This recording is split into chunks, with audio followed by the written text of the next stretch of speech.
Baik, puji Tuhan. Saudaraku, kita akan lihat firman Tuhan.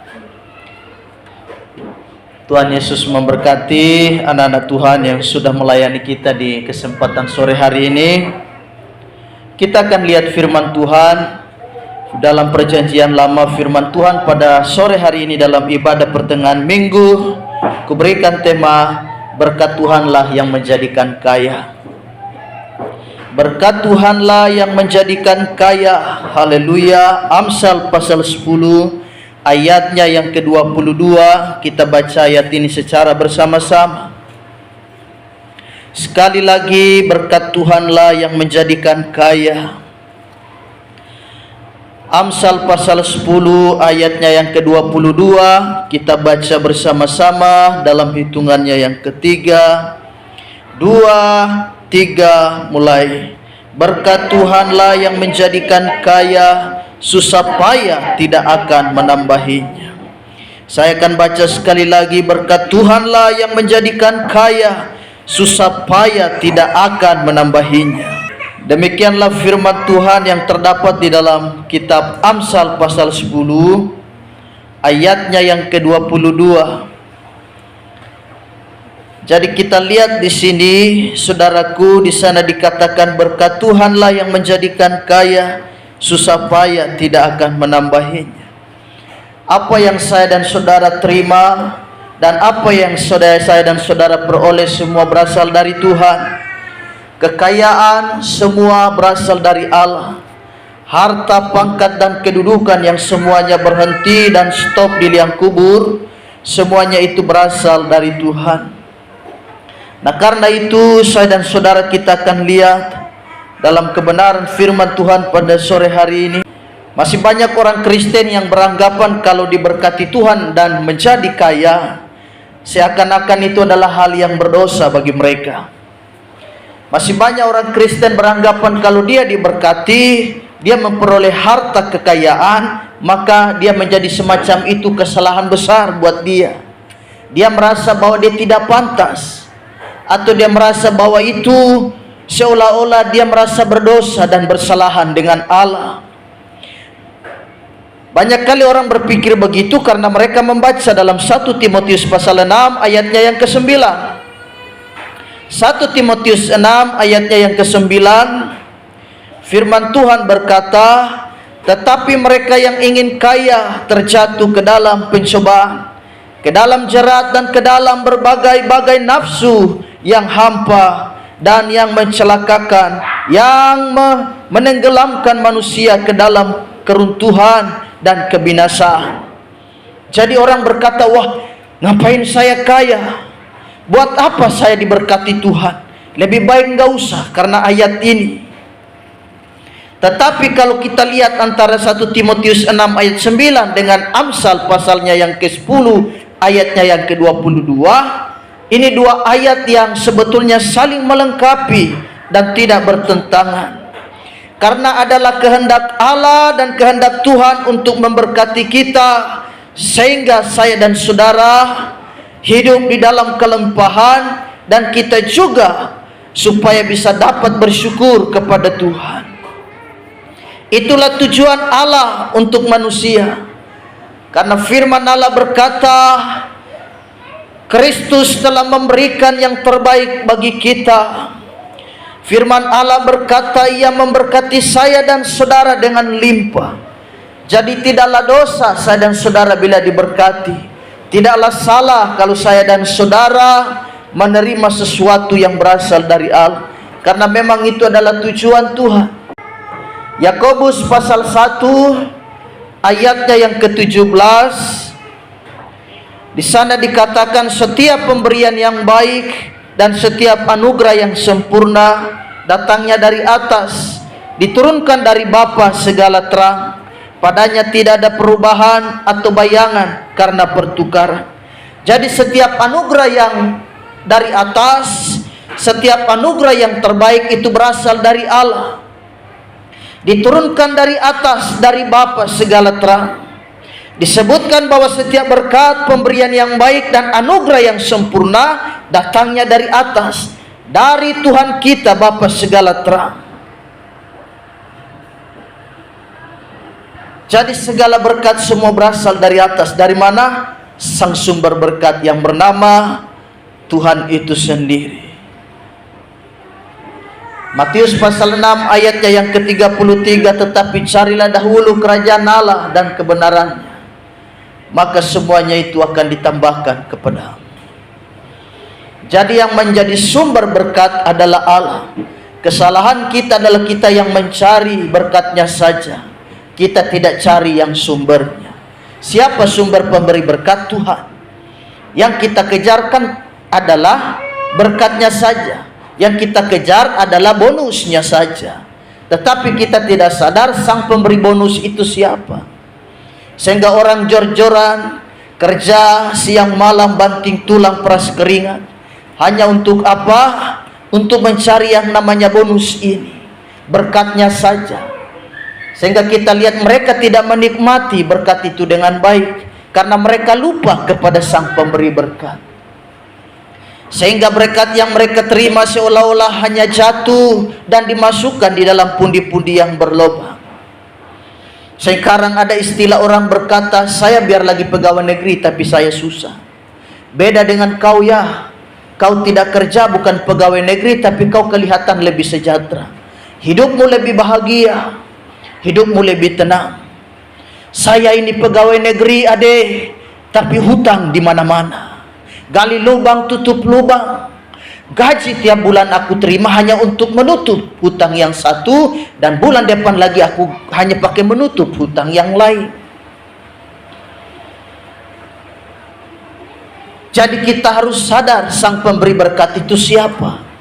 Itu adalah Tuhan. Kalau kita pegang Tuhan, berarti kita dapat segala-galanya. Adalah keliru dan salah kalau kita lepaskan Allah lalu kita hanya kejar harta. Wah, ini kesalahan besar. Kalau kita sudah pegang Tuhan itu sudah aman dah. Seperti Yudas yang jual Tuhan hanya karena harta.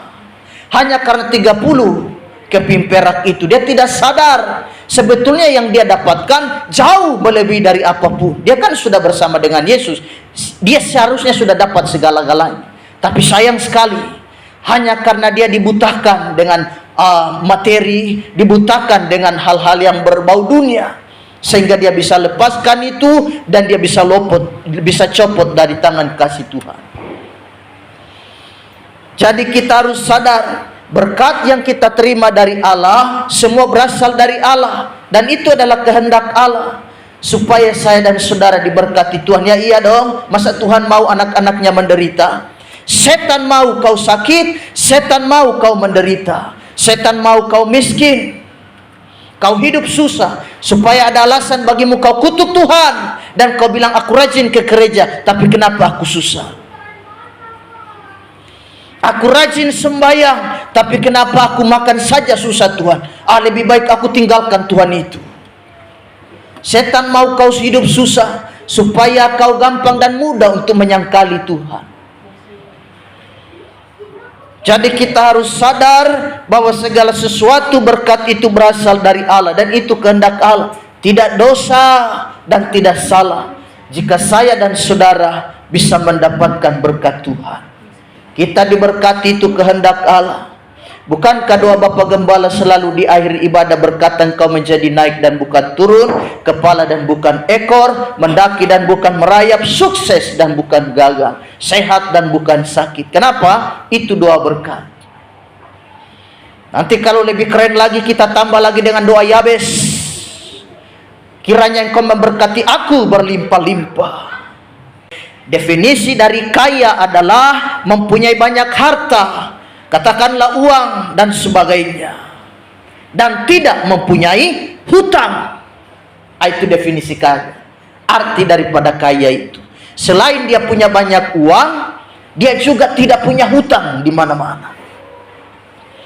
Itu kira-kira definisi atau arti daripada kaya itu. Sehingga tadi dikatakan dalam 1 Tesalonika, mereka tidak boleh. Paulus berkata, seperti yang sesuai aku pesankan padamu, tidak boleh menjadi beban bagi orang lain. Kenapa? Karena saya dan saudara bekerja. Lewat bekerja kita diberkati Tuhan. Lewat berusaha kita diberkati Allah. Bukan apa-apa tergantung pada orang, apa-apa tergantung pada orang, apa-apa tanda tangan dan minta kepada orang. Kita bergantung kepada Tuhan, hanya pada Allah, supaya kita hidup sopan. Kadang orang Kristen kita menjadi orang percaya, kadang hidup tidak sopan di luar sana, karena minjam-minjam, sehingga orang berkata, katanya rajin sembahyang, sehingga kita tidak jadi berkat dan tidak jadi contoh bagi orang lain. Kekristenan kita gugur hanya karena apa? Hanya karena saya dan saudara mengemis, dan kita menjadi apa? Kita juga suka membebankan orang lain. Kita suka bergantung kepada orang lain. Jangan. Prinsip hidup Bapak dan Ibu Gembala, biar mau susah model bagaimana, kami tidak bergantung pada orang, tidak bergantung pada manusia. Kita harap Tuhan. Kalau kita harap Tuhan, pasti Tuhan akan bukakan jalan. 1-2 kali kita tanda tangan pada orang, orang masih bisa kasih. Tapi kalau sudah 3 kali, 4 kali dan seterusnya, orang sudah jengkel dan sudah benci. Orang sudah tidak suka. Meskipun itu keluarga sendiri. Ulangan 8 ayat 18 di sana dikatakan, tetapi haruslah engkau ingat kepada Tuhan Allahmu, sebab Dialah yang memberikan kepadamu kekuatan untuk memperoleh kekayaan, dengan maksud meneguhkan perjanjian yang diikrarkannya dengan sumpah kepada nenek moyangmu, seperti sekarang ini. Allah akan memberikan kesanggupan, Allah akan membukakan jalan bagimu dan bagiku untuk kita bisa mendapatkan berkat itu. Kita tanya-tanya, Tuhan, dari mana aku bisa memperoleh uang ini? Dari mana aku bisa memperoleh uang ini untuk aku bayar kos yang sudah 2 bulan nunggak ini? Dari mana aku bisa dapatkan uang ini untuk aku bayar biaya kuliah, aku bayar anak-anak punya sekolah? Tapi Tuhan dalam Ulangan pasalnya yang ke-8 ayat 18 tadi, Dia akan memberikan kesanggupan, Dia akan memberikan kekuatan bagi kita. Yang penting saya dan saudara teguhkan hati, tetap percaya kepada Tuhan. Allah kita bukan Allah yang hanya bisa memberikan berkat bagi umatnya, namun Dia juga sanggup untuk memerintahkan berkat dari mana saja bisa datang buatku dan buat. Jadi Dia bukan hanya bisa mendatangkan berkat, tapi dia juga bisa memerintahkan berkat itu. Ulangan 28 ayat 1 sampai ayatnya yang kedua. Jika engkau benar-benar mendengarkan suara Tuhan Allahmu dan melakukan dengan setia segala perintahnya yang kusampaikan kepadamu pada hari ini, maka Tuhan Allahmu akan mengangkat engkau di atas segala bangsa di bumi. Segala berkat ini akan datang kepadamu dan menjadi bagianmu jika engkau mendengarkan suara Tuhan Allahmu. Berkat itu akan datang, berkat itu akan diperintahkan oleh Tuhan. Syaratnya apa? Asal kita baik-baik mendengarkan suara Tuhan, kita baik-baik mendengarkan perintahnya, maka berkat yang dengan susah payah orang lain kejar itu akan datang padaku dan datang padamu. Sampai kita juga heran, saya tidak menyangka ya bisa terima ini, bisa dapatkan berkat ini. Saya tidak menyangka kok bisa-bisanya aku bisa dapatkan ini. Orang bisa datang bawa sesuatu ini untuk saya. Itu sangat luar biasa. Jadi Tuhan kita bukan hanya Tuhan yang sanggup memberkati, tapi Dia juga sanggup memerintahkan berkat kepada rumah orang percaya dan orang benar, kepada saya dan saudara. Sulit apa bagi Tuhan? Dalam kitab Injil sudah terbukti kok. Masih ingat waktu orang Farisi tanya sama Tuhan Yesus, kau dan muridmu bayar pajak tidak? Yesus bilang sama Petrus, kau pergi ke danau, kau tangkap ikan, buka di mulut ikan, ada koin, ada uang di dalam. Ikan saja berpartisipasi kerjasama dengan Tuhan untuk membawa berkat Allah. Bayangkan, ikan saja Allah bisa suruh bawa uang untuk bayar pajak. Masa apalagi manusia? Apalagi yang bernama saudara, apalagi yang bernama tetangga. Susah apa bagi Tuhan? Kita lihat yang berikut, saudaraku. Bagaimana sikap kita terhadap berkat Tuhan? Yang pertama, apa sikap dan tindakan kita terhadap berkat Allah? Yang pertama, muliakan Tuhan dengan harta kita. Amsal 3 ayat 9. Kalau sudah diberkati, apa kiat kita? Apa tindakan kita? Amsal 3 ayat 9. Yang pertama, muliakan Tuhan dengan harta kita.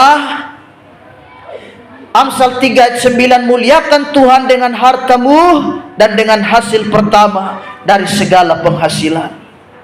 Ketika saya dan saudara terima berkat Allah, jangan lupa dengan berkat itu kita bisa memuliakan Tuhan. Dengan berkat itu bukan kita hidup makin jauh dari Allah. Justru berkat yang itu berasal dari, karena kau berani lupa sama pemberi berkat, dia dengan gampang mengambil berkat itu dari tanganmu. Susah apa bagi Tuhan? Sehingga tadinya kau kaya raya, kini kau berubah menjadi miskin raya. Sama-sama raya, hanya bedanya satu kaya raya, satu miskin raya. Kan dalam Alkitab sudah pernah terjadi kepada Raja Nebukadnezar. Raja loh, diturunkan sampai derajatnya seperti hewan. Susah apa bagi Tuhan? Jadi kalau sudah diberkati Tuhan, jangan sombong. Kau harus makin ingat Allah. Kau harus makin sadar, rumah ini berasal dari Allah. Berkat ini berasal dari Tuhan. Harta yang ada padaku dan padamu ini semua berasal dari Allah. Aku makin bergairah lagi untuk mencari Tuhan dan memuji namanya. Karena semua berkat ini berasal dari Tuhan. Jadi apa tindakan kita setelah kita menerima berkat? Yang pertama, muliakan Allah dengan hartamu. Dengan harta itu kita bisa memuliakan Tuhan. Jangan waktu susah, belum punya apa-apa, saudara setia. Setelah sudah diberkati Tuhan, saudara lupa akan Tuhan. Dulu jalan kaki ke gereja, saudara setia mencari Tuhan. Tapi sekarang sudah diberkati, sudah ada kendaraan, katakanlah sudah ada motor, sudah ada mobil, kita mulai malas cari Tuhan. Ketemu gembala pun di jalan, gembala hanya dikasih pip pip pip pip. Kenapa? Sudah ada kendaraan. Saudara makin diberkati, makin cari Tuhan. Jangan lupakan Dia. Allah sengaja mengizinkan kita melewati banyak hal untuk menguji ketaatan dan kesetiaan kita. Yang berikut, yang pertama, apa tindakan kita setelah kita diberkati Tuhan? Yang pertama, muliakan Tuhan dengan harta kita. Yang kedua, kita menjadi orang yang suka memberi. Kau makin diberkati, kau makin dipakai Tuhan, kau makin dilimpahi segala berkat, anugerah dan kasih karunia dari Tuhan. Kau juga harus terbuka tangan. Kau lebih suka memberi. Saudara lebih gemar untuk memberi. Saya dan saudara lebih suka memberi. Berkat yang berasal dari Allah kita terima dan kita salurkan lagi kepada saudara-saudara kita seiman. Mereka yang perlu kita bantu, kita bantu. Mereka yang perlu kita tolong, kita tolong. Jadi selain memuliakan Tuhan dengan harta kita, saya dan saudara juga gemar suka memberi. Supaya saya dan saudara makin diberkati Tuhan. Jadi berkat yang ada padamu jangan kau makan sendiri. Belajar berbagilah. Sengaja Allah ciptakan kita dua tangan, tangan kanan dan tangan kiri. Satu untuk memberi dan satu untuk menerima. Jadi sengaja Allah ciptakan dua tangan pada kita. Satu untuk memberi dan satu untuk menerima. Jadi kalau sudah diberkati, saya dan saudara belajar gemar memberi. Lukas 6 ayat 38. Lukas 6 ayat 38, firman Tuhan berkata, berilah dan kamu akan diberi. Suatu takaran yang baik, yang dipadatkan, yang digoncang dan yang tumpah keluar akan dicurahkan ke dalam ribaan. Sebab ukuran yang kamu pakai untuk mengukur akan diukurkan padamu. Apa yang kita pakai mengukur, itu juga yang Allah, firman Allah katakan Allah juga akan pakai mengukur kita. sejauh mana saya dan saudara melakukan dan taat pada firman Tuhan. Berilah dan kamu akan diberi, kata firman Allah. Berkat Allah yang akan tertumpah ruah di dalam ribaanmu, digoncang-goncang dan dipadatkan sampai dia tumpah ruah. Jadi ada berkat Tuhan, kita belajar memberi. Kita gemar suka memberi. Yang terakhir, apa tindakan kita setelah kita diberkati Tuhan? Yang pertama, muliakan Tuhan dengan harta kita. Yang kedua, suka memberi. Dan yang ketiga, hindari hidup yang hedonis, hidup yang foya-foya. Kalau dapat berkat, hindari hidup foya-foya. Dapat uang langsung kabur, hilang kemana begitu. Habiskan uang. Datang di rumah seperti orang miskin yang bikin muka kasihan. Jadi kalau ada berkat Allah, hindari hidup yang hedonis. Hindari hidup yang suka berfoya-foya. Saya dan saudara belajar seperti Rasul Paulus yang berkata, aku belajar hidup mencukupkan diriku dengan apa yang ada. Apa yang ada, biaya hidup itu murah saja. Yang mahal itu gaya hidup. Biaya hidup petik sayur gedi atau di pinggir rumah, di belakang rumah, kita petik 2-3 kali petik, masak bikin kuah bening, sudah aman itu. Kampung tengah sudah terurus. Pokoknya makan makanan itu bukan pada berapa mahalnya atau seberapa dia mewah. Yang penting pada ucapan syukur saja kita terima juga sudah, puji Tuhan. Kalau kita terima dengan senang hati, biar nasi teh tidak jadi persoalan. Biar kata nasi hanya siram dengan kecap 3 tetes, tidak jadi persoalan. Kalau kita terima dengan sukacita, bersyukur buat kebaikan Tuhan. Apa yang ada, Rasul Paulus bilang, berpada dengan apa yang ada. Aku hidup berpada dengan apa yang ada. Hindari hidup. Kalau kita diberkati ada berkat, mah itu cuma bonus dari Tuhan. Dan kalau dapat itu juga, ya kita belajar menahan diri. Jangan kita langsung seperti orang yang hilang akal sehatnya dan jadi tidak tahu diri. Dia lupa daratan dan hanya ingat lautan. Sehingga dia pergi kemana begitu. Nanti datang ke rumah lagi sudah muka sudah habis. Uang sudah habis. Jadi hindari hidup foya-foya. Kalau ada berkat lebih baik menahan diri. Biasa-biasa saja. Ada orang sekarang kan kita lihat banyak sekarang anak-anak muda yang terlibat judi online. Dengan istilah crazy rich. Dan bilang sultan-sultan itu. Ada beberapa yang ditangkap, terpaksa ditangkap karena melakukan penipuan dan mencuri uang-uang daripada orang lain. Hidup mewah. Mereka bergaya dengan hidup mewah. Ada beberapa yang ditangkap. Mereka merugikan banyak orang. Salah satunya ada sultan yang dari Medan ke dari mana itu. Dia pamer mobil. Media tanya, ini mobil ini berapa harganya? Dia bilang hanya 3 miliar. Murah banget. Baju yang aku pakai ini harganya 5 juta. Murah banget. Sekarang dia di penjara 20 tahun. Lama banget.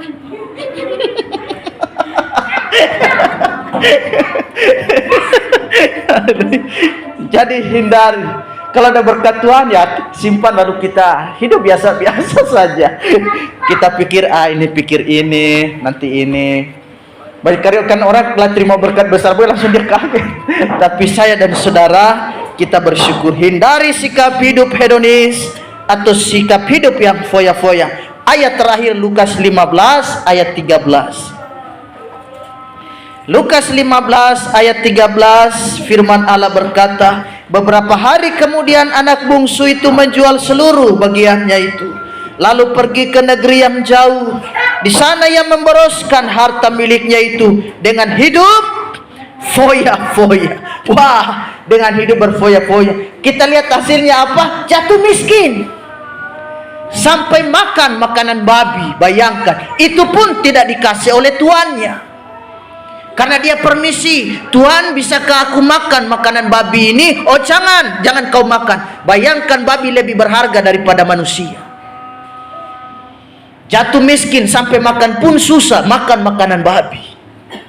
Kenapa? Hidup hedonis, hidup berfoya-foya. Dia tidak gunakan berkat itu sebaik mungkin. Saya dan saudara terima berkat Allah, kita gunakan berkat itu sebaik mungkin. Ada dua di atas, kita bisa gunakan untuk memberi, membantu pekerjaan Tuhan. Kita bisa juga memuliakan Allah dengan pemberian kita. Jadi saya dan saudara tetap bersyukur. Biarlah firman Allah menguatkan kita pada sore hari ini. Berkat Tuhanlah yang menjadikan kaya, susah payah tidak menambahinya. Tuhan Yesus memberkati. Kita akan masuk dalam doa. Kita berdoa. Kita sebentar akan mengangkat pujian dan kita satu dalam doa. Tuhan Yesus memberkati kita semua. Haleluya.